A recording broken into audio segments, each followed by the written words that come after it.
একেবারে এখানে যারা রয়েছেন তারা কিন্তু পরিষ্কারভাবে অভিযোগ করছেন যে তারা এখানে বসেছিলেন, তাদেরকে সে মারধর করেছে। কি অভিযোগ আপনাদের? ক্যান্ডিডেট, বিজেপির ক্যান্ডিডেট এসে আমাদের অনেকজনকে মারধর করেছে। হ্যাঁ, এটা আমার মুখ ফাটিয়েছে, মুখ ফাটিয়ে দিয়েছে। আমরা নিকে অর্জুন সিং গ্রেপ্তার চাই, আমরা অর্জুন সিং এর গ্রেপ্তার চাই পরিষ্কারভাবে। কি থেকে ঘটনার সূত্রপাত কি? আমরা এখানে বসেছিলাম, উনি আসলো ডাইরেক্ট এসে বললো এখানে কি হচ্ছে এতজন কেন?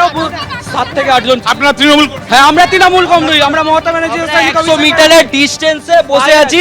আপনি দেখুন এখানে 100 মিটারের ক্যাম্পের রানওয়ে লেখা আছে, তার পাশে বসে আছি, কিন্তু উনি এসে ওখানকার দলীয়। এটা কি আপনাদের ক্যাম্প ছিল? হ্যাঁ, এইখানে ওনার গুন্ডারা এসে এখানে ওনার গুন্ডারা এসে পেটে বুকে লাথি মেরেছে, তৃণমূল কংগ্রেস কর্মীদেরকে বুকে লাথি মেরেছে এবং ঘুষি মেরেছে। এইটা কি অর্জুন সিং এর? আমরা আজকে এই মঞ্চ থেকে দাঁড়িয়ে বলছি অর্জুন সিং এর ফাঁসি চাই, ফাঁসি চাই।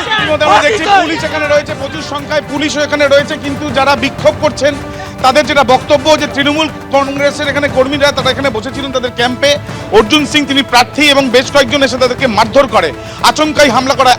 আপনারাও এখানে বসেছিলেন? আপনি কাউন্সিলর? আমি নোয়াপাড়া টাউন টুর সভাপতি তৃণমূলের, উত্তর ব্যারাকপুরের সিআইসি চেয়ারম্যান কাউন্সিল। আমরা একদম আপনাকে কি মারধর করা? আমাকে মেরেছে, অনেক মেরেছে, লাথি মেরে দিয়েছে। কে আপনাকে কে মেরেছে? সুমন ব্যানার্জি এসে ঠেটিং দিয়েছে, 5 থেকে একটা বহিরাগত ছেলে দল বল নিয়ে, আমরা জানি না কি, তখন অর্জুন দা ওখানে আছে, দৌড়ে এসে পেটে এরকম করে লাথি মেরেছে। একদম আমি তুলতে পারছি না, পা তুলে লাথি মেরেছে না পুরো। মানুষ বলে, মানুষ গুন্ডা। আমরা দেখতে পাচ্ছি যে তৃণমূলের কাউন্সিলর তিনি বলছেন তাকেও মারধর করা হয়েছে। আপনাকে মারধর যখন করা হচ্ছে তখন অর্জুন সিং কি এখানে ছিলেন? হ্যাঁ, অর্জুন ছিলেন, দূরে ছিলেন, বাইরে ছিলেন। না, উনি তো সিকিউরিটি ছাড়া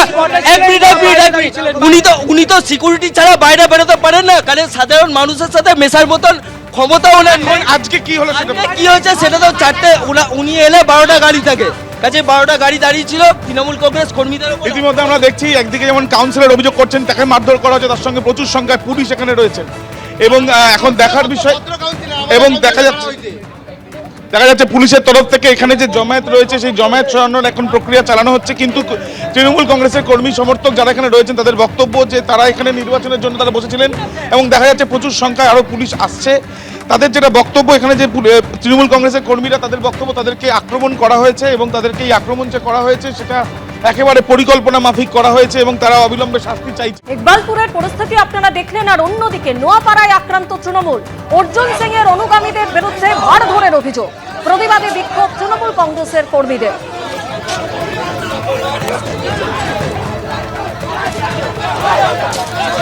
এবিপি আনন্দ, এগিয়ে থাকে, এগিয়ে রাখে।